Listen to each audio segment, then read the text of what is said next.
안녕하세요. 법학박사 김철중입니다. 오늘은 소장, 답변서, 준비 서면, 소송 정반에 관한 건 그 이전 단계에서의 내용 증명, 그리고 요 민사 말고 형사, 고소장, 검찰항고 재정 신청, 그리고 항소장, 상고장, 여러가지 항소유서, 상고유서 이런 거에 대해서 가르쳐 드리겠습니다. 우리가 이제 예를 들어서 뭐 누수가 발생해 가지고 위층에서 자꾸 아파트에 사는데 누수 때문에 밑에 사는데 피해가 발생했어요. 예를 들어 그러면 이 누수 내가 자가일 수도 있고 상대방이 임차인일 수가 있잖아요. 세대를 살 수 있고 또 거기에 주인이 살 수도 있고, 그리고 이 공유 부분이나 전유 부분에 따라서 법리나 판례가 다 달라요. 내가 이런 걸 바로 이제 소송으로 가면 입증 책임이 소송에는 내가 주장하는 사람이 입증을 해야 되거든요. 쉽지가 않고 또 그 손해 발생이라는 게 전문적인 내가 사가 있잖아요. 내가 아는 사람 그냥 불러가지고 그 감정하는 거하고 그거 믿어주지도 않아요. 그 법원에서 전문 손해사정사라든지 탐정 이거 누수 탐지할 수 있는 그런 막 등록해 놓은 사람들이 많아요. 뭐 전문 감정인 그리고 뭐 감정평가사 그 두 개 업체를 선정했고 너 골라봐 이렇게 그렇게 내가 고르면 걔들을 선정하는 거거든요. 그래서 비용도 많이 들어요. 물론 내가 승소하면 그 비용을 받을 수 있지만 시간도 많이 걸려요. 누수 실제로 뭐 몇백에서 몇 천인데 실질로 소송해 보면 길을 지고 이래요. 그러면 내용 증명을 잘 보내서 민사나 형사 이렇게 내용 증명 보통 이제 전문가들도 그렇고 일반인도 그렇고 수준 낮게 뭐 한두 장 보낸 게 아니고 수십 장 보내가지고 이 법리적으로 너들이 이렇게 만약 민사 형사 제기했을 때 어떻게 이런 거를 법리적으로 딱 적어주면 그 사람들도 그 변호사 법무사 전문가한테 딱 가고 물어보거든요. 이거 보여주면 이 사람 말이 맞고 하면 피해 조치라든지 피해 금액을 입금하는 경우가 많아요. 저는 최근에도 그렇게 많이 성공했고요. 근데 이게 예를 드는 거 누수고 다른 뭐 검전 내가 돈을 빌려줬어요. 아는 지인한테 뭐 보통 보면 차용증 안 쓰는 경우도 많잖아요. 차용증 반드시 쓰는 게 좋고 또 이체를 하는 게 좋은데 현금으로 준 경우도 있고 이러기 때문에 내용 증명으로 증거를 만들어야 돼요. 증거를 만든다는 게 뭐 이렇게 위변조하라는 게 큰일 나고요. 사문사나 공문서 위변조죄가 있기 때문에 처벌받아요. 그리고 동행사죄까지 병가되기 때문에 이제 사실관계를 정확히 써가지고 그 자체가 이제 증거가 되는 거죠. 내용 증명. 그래가지고 이제 받으면 좋고요. 안 주면 그거 가지고 이제 소송해서 증거로 해가지고 소송이 수월하게 갈 수가 있는 거예요. 내가 만약에 대여금 청구 소송을 제기했어요. 하면 판결 받아갖고 판결 받을 때까지 상대가 가만히 있는 게 다 사연이 있어요. 항변 사유도 있고 뭐 여러 가지가 있어요. 뭐 내가 빌려주 너 왜 안 갚냐 하면 아니 네가 그냥 정의했는 거라고 할 수도 있고 갚았다고 할 수도 있고 여러 가지 사정이 있잖아요. 그래서 상대방은 답변서라는 걸 내요. 답변서도 이제 받고 30일에 안 내면 무별로 원고 성소 판결도 있는데 이것도 소액이냐 금액 큰 거에 따라 다르고요. 그러면 무별로 원고 성소 판결 때린다고 만약에 받았을 때 그렇다고 원고가 안심하면 안 돼요. 얘가 판결 선고 기일이 딱 정해졌을 때 하루 전날 내는 경우도 있어요. 그러면 변론이 재개돼요. 별의별 일 다 있어요. 그래가지고 이제 내가 소장을 내면 상대방은 답변서를 내잖아요. 그러면 사실관계든 소장도 그렇고 답변서도 그렇고 또 재반박 준비 서면도 그렇고 사실관계 그리고 법리에 대해서 요건 사실을 조목조목 반박을 해야 돼요. 만약에 민법 750 불법행위 손해배상 청구 소송이 들어왔다 아니면 민법 741조 부당이득 반환 소송이 들어왔다 에 따라서 요건 사실이 주장하는 측면에서는 소장에서는 거기에 맞게 해야 되고 방어하는 측면에서는 사실관계 반박하면서 그 요건 사실 그 법리를 조목조목 반박을 해야 돼요. 그래서 만약에 판결을 받으면 그 판결 정본을 받아가지고 거기다가 집행문 받고, 이 처음에 받는 걸 초도라고 하는데, 초도는 그 정본에다가 바로 집행문 청구만 하면 종합민원실에 바로 집행문 넣어줘요. 그리고 송달정명 확정되며 판결 정본 이거는 1,000원, 집행문 500원, 송달정면 500원, 확정된 500원, 이렇게 총 2,500원 인지만 내면 되는데, 만약에 내가 이걸로 강제 집행을 한번 해먹었어요. 은행 압류를 했어요. 또 다음에 내가 뭐 경매를 놓고 싶다 그러면 제도 부여를 하고 해요. 이건 재판장이 허가를 받아야 되기 때문에 일주일 정도 걸려요. 거기다가 새로 발급받고 밑에 바코드 번호가 새로 달라요. 옛날에 써먹는 거는 못 써먹어요. 거기 종이로 내도 걔들이 검색하고, 걔들 죄송합니다, 법원 직원이. 그리고 전자로 하면 기계에서 그 이전에 있는 건 중복이라 해갖고 안 받아줘요. 그래가지고 이제 강제 집행해가지고 돈을 받을 수 있고, 만약에 금전채권에 그 판결 선고에 가집행할 수 있다 나오걸랑요. 그러면 가집행으로 얘가 항소하더라도 할 수는 있어요. 근데 나중에 확정되면 본집행으로 전환해가지고 채권함 추심해야 되고요. 이게 쉬운 게 아니에요. 뭐든지 그 전문가가 다 이유가 있는 게, 고도의 그 다 이렇게 전문가도 수준과 이런 게 겁이 다 달라요. 이게 많이 해본 사람, 저는 15년 넘게 법무 업무를 하면서 그 많이 해봤던 사람들은 이 감이라는 게 있어요. 돈 받는 것도 그렇고, 내가 강제 집행도 수백 가지 넘걸랑요. 제3명지, 채무불이행, 자본부등, 채권함 추진도 또 수백 가지 넘어요. 뭐 은행, 보험, 정권, 보증금, 배당금 많이 있어요. 그 상대가 답변에 반응하는 거 봐서, 아니면 그 채무자한테 전화 오는 거 봐가지고 다 달라요. 얘 어떤 상태라는 게, 그런 감이라는 게 있어요. 그리고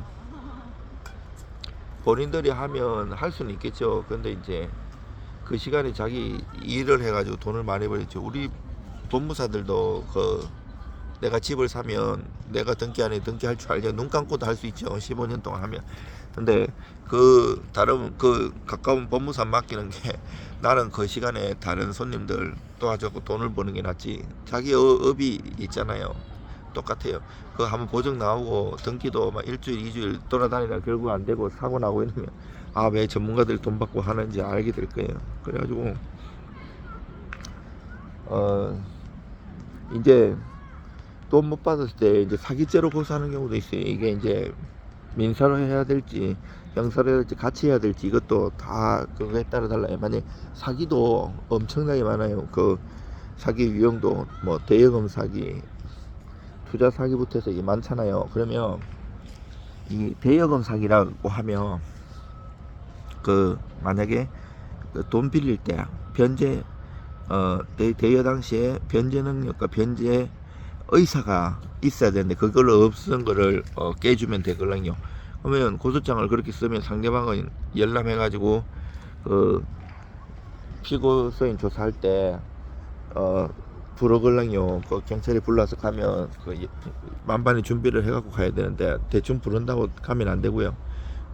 고소장 열람해갖고 일주일 정도 시간 달라 해가지고 딱 어떻게 반박해. 그래서 이 고소장에도 자세하게 막 수지장 써야 될 게 있고 간단히 써야 될 게 있어요. 고소장 쓰고 고소장 열람한단 말이에요. 그 사건 유형에 따라 사기도 다 다르고요. 빨리빨리 판단해야 돼갖고 보충 서면을 자세히 하면 이거 열람 안 하거나 들어오는지도 모르고, 도망갈 길을 사기꾼들한테 넣어주면 안 되거든요.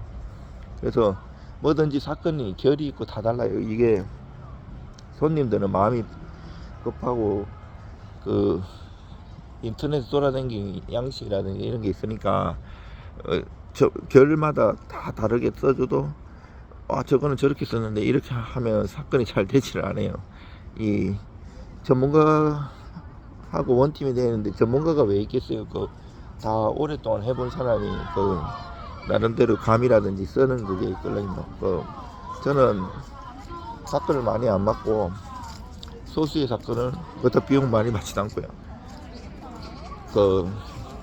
전문적으로 많이 해요. 저는 공부하는 걸 좋아해가지고 사건을 만약에 손님 서류 막 이렇게 산더미처럼 돼 있어도 50분 이상씩 가요. 그 변호사라든 판사 이상으로 그걸 더 많이 보죠. 그리고 법학 박사이기도 하고 계속 공부하고 1년 360일 연구실라서 연구하고 검토하고 이럽니다. 지금 여기 서울교대 바로 옆에 이제 제 사무실이라 가지고 연구실도 있고 서울법학과 부동산 연구소 그리고 법무사 사무실 있어가지고 교대에 지금 오면서 잠깐 짬 내가지고 이렇게 영상 찍습니다. 저 이제 바쁘기도 하고 이래가지고 앉아가지고 뭐 영상 찍고 이럴 시간은 없어요. 그래서 이해해 주세요. 뭐 이렇게 보면서 그렇게 하진 않아요.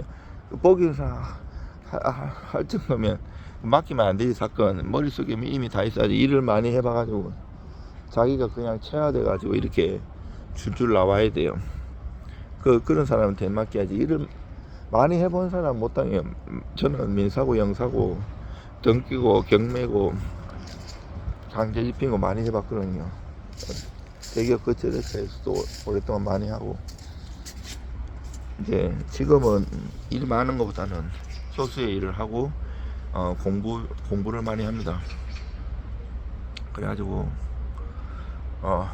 이거 항소도 우리나라는 3심제가 민사고 형사고 행정소송이고 3심제가 보장되어 있잖아요. 헌법에서. 이게 항소 기간이 이런 게 달라요. 민사는 그 피고가 재판에 안 가도 원고든 피고는 선고기일 안 가도 판결문을 보내줘요. 그 판결문 정본이 송달되고 2주 내에 항소나 상고를 할 수 있어요. 근데 형사는 내가 판사님 앞에서 딱 선고를 듣잖아요. 그래서 판결문도 안 보내줘요. 내가 나와가지고 종합민원실에 가고 판결문 보내달라고 송달 신청해야 돼요. 인지 내고 그리고 뭐 열람 제한 신청해도 되고요. 그런데 듣기 때문에 선고일부터 일주예요. 기간도 짧고 판결문 송달이 아니고 내가 바로 선고부터. 그래 조심해야 돼요. 예를 들어서 오늘이 금요일이다. 그러면 다음 주 금요일까지는 해야 돼요. 그리고 오후 6시까지 있을 때, 직원 있을 때 하면 좋아요. 그 뒤에 하면 이제 당직실이라고 있어요. 당직실에 내도 되기는데요. 근데 이제 그 형사 같은 건 특히 주의해야 될 게 이제 내가 너무 빨리 내면 검사 측도 항소나 상고를 할 수 있잖아요. 그래서 보통 3일째 보통 하시더라고요. 좀 마지막 날 내는 게 좋아요. 나만 항소나 상고를 하면 형사 불이익 변경금지 원칙에 대해서 또 형을 높이 못 드리는데 검사도 같이 하면 형 더 높이도 많이 나와요. 그래서 조심하셔야 되고 이제 보통 8시 한 다 돼가서 딱 내면 그거 보고 냈네 이래지는 않더라고요. 근데 진짜 안심하게 하려면 더 늦게 내도 돼요. 근데 더 늦게 내면 정말 그 법원 그 스탬프 찍어주는 거 잘 사진 찍어 잘 간직해야 돼. 안 그러면 이게 금요일날 하면 이게 토요일 일요일날 쉬기 때문에 월요일날 전달되길래요. 물론 그 금요일날 내는 걸로 되어 있지만 그래도 불안하잖아요. 그러니까 조심해야 돼요. 근데 6시까지 딱 내면 그걸 빨리 기록을 하걸랑요. 내가 접수계 계장님이 받으면 뒤에 보내면 그 직원이 이렇게 입력을 하걸랑요. 그리고 이제 그 보내요. 상급법원으로. 그러면 소송기록 접수통지 형사 같은 게 이제 와야 민사국도 마찬가지고. 그러면 20일 내에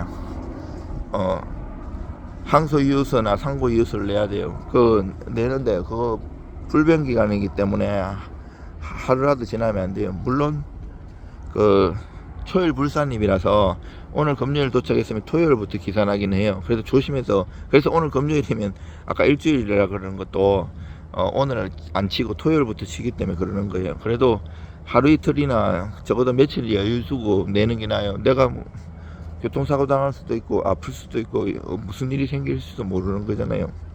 그래서 하고 정치하게 잘 써야 돼요. 특히 상고이유서 같은 경우는 법률심이기 때문에 이게 이제 돈 많으면 뭐 우리나라 최고의 김현장 법무부에 맡기도 되지만 돈이 엄청나잖아요. 변호사님들 그러니까 법무사 이 법률심 서류 쓰는 게 중요하기 때문에 이거를 한두 장 쓰면 돼. 근데 수십 장으로 법리적으로 잘 공부를 해야 돼요. 그게 되게 중요해요. 저는 민사나 형사 두루두루 소송도 많이 해보고 이 서면을 많이 써가지고 감이나 이 있어요. 판례 이런 것도 엄청나게 거의 머리로 외우고 있지만 다 하나하나 찾아요. 저는 AI 같은 거 안 하거든요. 수준이 낮고 사람들은 AI에 많이 의존하는데 그 큰일 날 일이 아직까지는 우리나라 논문이나 이런 거를 아직 전 세계적으로 그 막아놨기 때문에 그 비싸기 때문에 얘들이 그거를 열람을 못해요. 그러니까 돌아다니는 거 실질적으로는 뭐 쓰레기는 아니지만 인터넷 돌아다니는 남이 할 수 있는 그런 수준을 끌고 오기 때문에 AI를 하면 큰일 나고요. 저는 AI 있기 전부터 원래 산더미처럼 서류를 있어도 빨리빨리 검토하고 이런 재능이 있어요. 어릴 때부터. 손님들도 요즘은 AI를 하기 때문에 내가 전문가가 쓰면 AI 도움 받았는지 진짜 전문가 실력을 했는지 다 알아요. 그래서 손님들이 많이 좋아해요. 하고 일을 비용이 적게 받는다고 대통령증 하나 하고 죽을 힘을 다해서 합니다. 그렇다고 막 싸구려를 하진 않고요. 법무사 받게 할 만큼 받아요. 그렇지만 변호사들하고는 진짜 천지 차이가 많이 나죠. 그리고 고소장도 만약에 그렇게 했을 때 안 받아주는 경우도 많아요. 요즘 검경수사권 조정돼갖고 몇 년 전에 경찰관님들 일이 엄청 많아졌거든요. 이게 수사를 종결해야 되기 때문에 옛날에 대충 하고 뭐 부인하고 이러면 검찰로 보내면 검찰에서 또 하고 했는데 이게 많아지니까 무혐의나 그리고 불송치 이런 것도 많아지고 그 고소장 안 받아줄 수도 있기 때문에 이제 그 불송치에 대해서 이의 신청을 하는 제도가 있고요.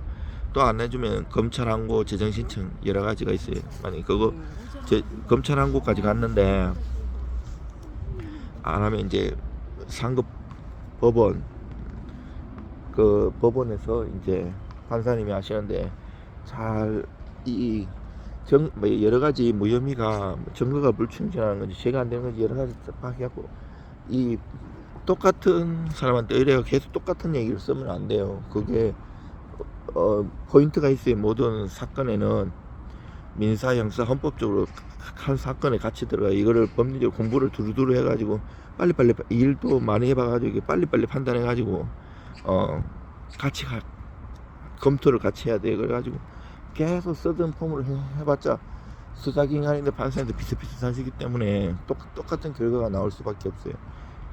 한 번 아예 용서하고 안 싸우려면 묻어두고 하나님이든 부처님께 맡겨야 되고요. 전쟁을 하려면 죽을 각오를 해야 돼. 벼랑에 내가 떨어졌다는 절박함, 간절함으로 내가 죽는다 이런 생각으로 버티고 싸워야 돼요. 그래가지고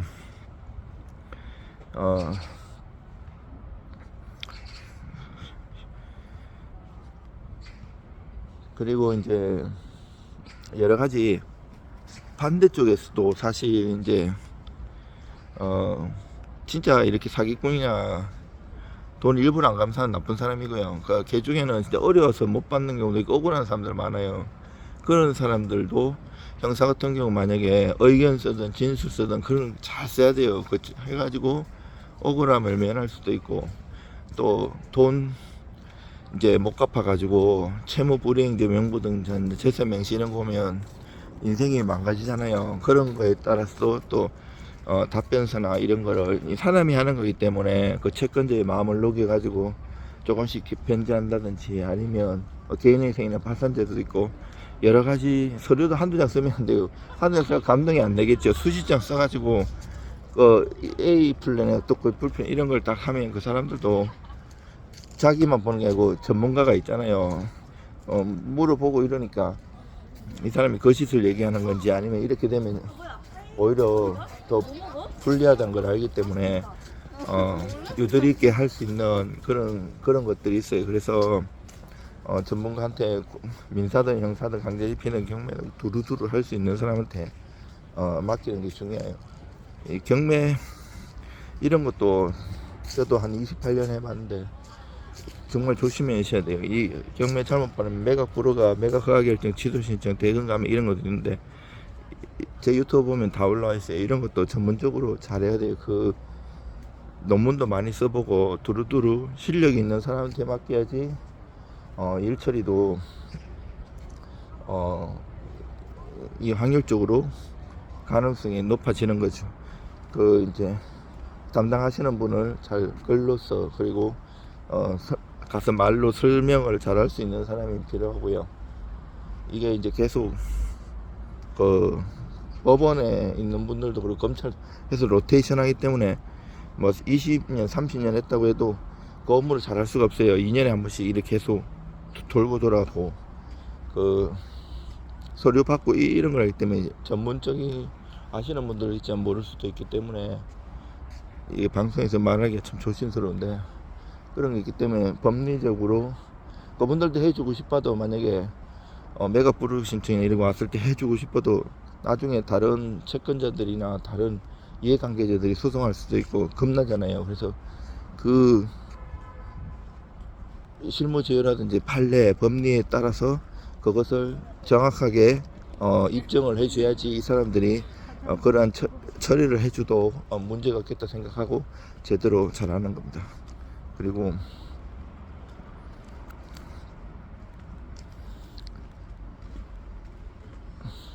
나이 정정, 개명 이런 가족관계 등록 사건도 이거를 대충 해갖고 하면 안 돼요. 이분들도 만약 기각 나면 신분보호상 중요한 변동을 일으키기 때문에 증거가 불충분해야 하기 때문에 그에 대한 판례나 그 증거 이 여러 가지가 있잖아요. 그런 거를 제대로 법리에 맞게끔 딱딱딱 수술해야 되고 증거도 거기에 맞게끔 딱딱딱 하는 게 있어요. 우리가 소송을 해도 단순히 그냥 뭐 이렇게 증거를 막 이렇게 평면적으로 하는 게 아니고요. 내가 공격할 때 몇 개 그리고 상대방이 이렇게 봤을 때 거기에 맞는 포인트에 맞게 딱딱 해야 돼요. 소송이 바로 끝나지 않거든요. 이 상대방도 변호사나 법무사가 있을 수 있고 본인도 그렇고 이 사람들이 말싸움할 때도 입이 있는데 가만히 아이 죄송합니다 이렇게 안 하잖아요.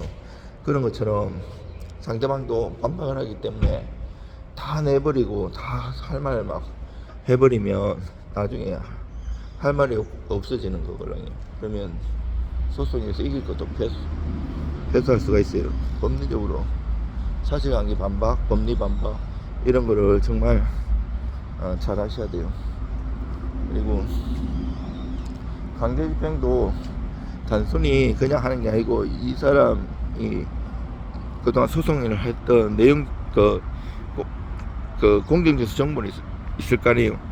공경에서 정보에도 집행부 받고 아까 판결문에 송달정명 학생증 받는다 그랬잖아요. 직업명이 아니라 이행공고 말고 판결 정보 받았을 때. 근데 공경 사무실 내가 손잡고 갖고 받은 거 있잖아요. 거기에는 집행부 받아가지고 하면 돼요. 등본에 그 정본해야 돼요.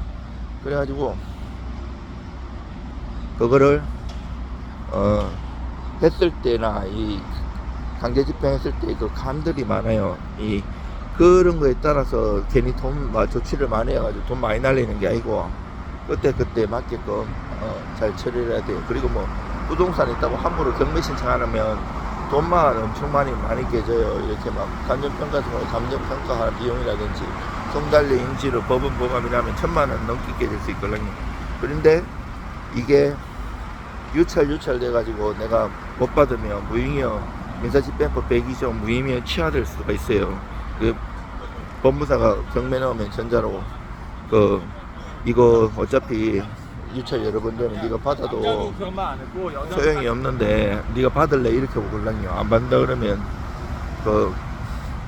기각시키고 아니면 취하를 시키게끔 유도를 하걸랑요. 그래서 또 거기 이미 선순위자 건전항권이라는 여러 가지 나보다 우선순위 물건은 순위에 따르고 채권자 평등 원칙이걸랑요. 안번 비례하는데 그 경매 배당에도 여러 가지 제도가 있어요. 근데 만약에 경매 집어넣어도 실익도 없는 경우도 있어요. 눈 하나 깜짝 안 할 수도 있어요. 그런 거를 경매 무조건 넣는다고 돈만 손해고요. 돈만 날리고 또 유체종사 강제집행은 강남에 이런데 잘 사는 집이 한 500만 원에 못 사는 집은 100만 원도 안 나요. 그거 누가 가져가고 가고 쓰겠어요. 그 사가도 사실 그 경매꾼들 아줌마들 따라다니면서 그 사가지고 그 다시 채무자한테 한 5만 원, 10만 원 더 받고 팔걸랑요. 그런데 유채동산도 꼭 필요할 때가 있어요. 막 하는 게 아니고 제가 최근에 받은 거는 그 사귀던 사람이 이제 같이 동거하다가 애도 유산 시키고 돈을 빌려갔는데 그 판결 받은 걸로 이제 여자가 판결 받았는데 10년이 지나가지고 나한테 그 왔어요. 그 시효 연장해 달라고. 그런데 내는 유체동산 강제 집행을 했어요. 그 남자가 다른 여자하고 새로 살고 자식도 있어요. 그 전화번호를 저장을 하면 거기 떠글랑요 카톡에. 아니면 여자가 알기도 하고요. 알아봐. 그러면 가족들이 알면, 저 자식이 알면 난리 나기 때문에 신청하자마자 법무사 비용이라든지 이자 이렇게 하고 그때 원금의 몇 배가 늘었어요. 10년 넘어가지고. 이렇게 옛날에는 25%였거든요 이자가. 지금은 12%까지 판결 그게 떨어졌는데 25%에서 20%, 15% 이렇게 역사가 있어요. 그렇기 때문에 써야 될 적재적소가 있어요. 그 채권의 감이라든지 채권 유형 따라 다 달라져요. 여러분들 이 끝까지 들어줘서 고맙습니다. 도움 되셨다면 의뢰 주시고 좋아요와 구독 부탁드립니다. 이제 연구실 들어서는 겁니다. 딱 지금 27분을 딱 채우겠습니다. 지금 10초만 있으면 27분인데요. 여러분들 힘내시고요. 채권자는 채권자대로 돈 못 받아서 힘들고요.